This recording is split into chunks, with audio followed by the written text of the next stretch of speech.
All right, let's dive into this incredible story of a historic sea voyage. It's a journey that's all about two very different kinds of discovery. One is about the subtle art of making a deal, and the other? Well, the other is about a single hidden error in a book that could get you killed. So let's set sail.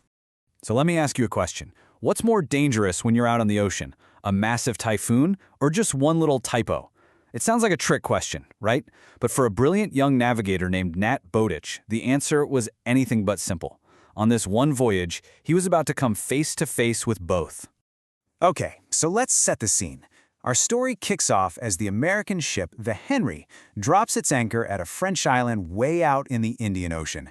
And right away they realize this place is, well, it's kind of having an identity crisis, caught right between its royal past and its brand new revolutionary present. You see, there was this massive gap between the official rules and what was actually happening. The French Revolution had changed all the names. The island was now officially Reunion, not Bourbon, and every man was supposed to be called citizen, not the old-fashioned monsieur. But, old habits die hard. And if that cultural confusion wasn't enough, they had a huge physical problem. A local pilot gets on board and tells them a recent typhoon just, poof, wiped out the entire harbor. This meant no docking at a wharf. Every single thing, every cask of cargo, had to be moved from the big ship to the shore using smaller boats. It's a super slow, tedious process called lightering.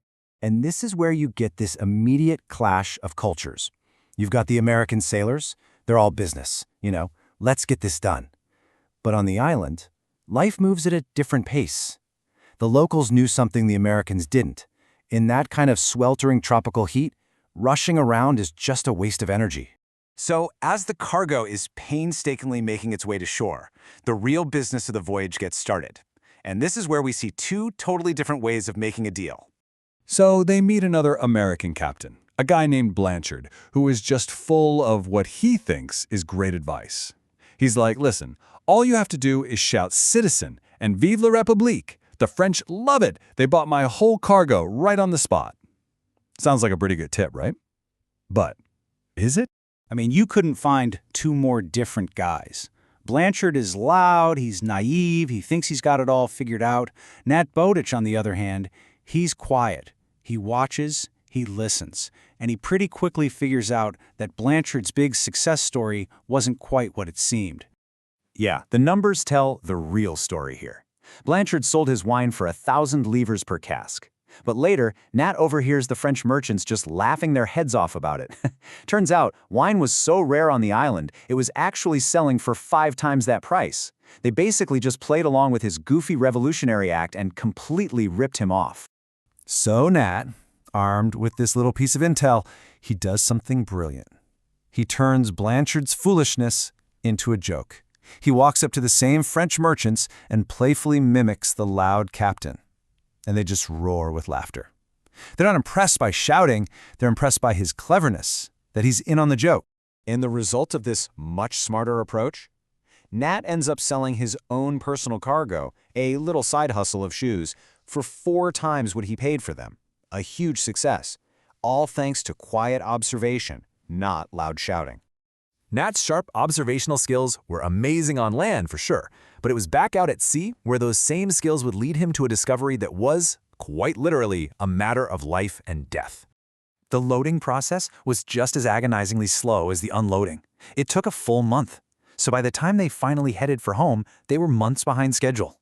Life at sea fell back into its normal rhythm, and for Nat, that meant 2 things: standing his watch and burying his nose in his navigation books. I want you to just imagine this for a second. You're in the middle of the ocean. Your life, the life of every single person on that ship, depends on the numbers in the book in front of you. You have to trust it completely. But what if that trust is a mistake? The book in question was Moore's Navigator, and this wasn't just a book, it was the book, the absolute Bible of the sea. The tables inside weren't calculated by just some random guy. They were done by the Royal Astronomer of England himself. Questioning Moore's was like questioning gravity. And then, Nat finds it, a mistake, an error in one of the tables. He checks it again and again. And then he storms into the captain's cabin absolutely furious. To him, this wasn't just some academic error. It was, in his words, criminal. Because out here, A single wrong number could steer a ship straight into disaster.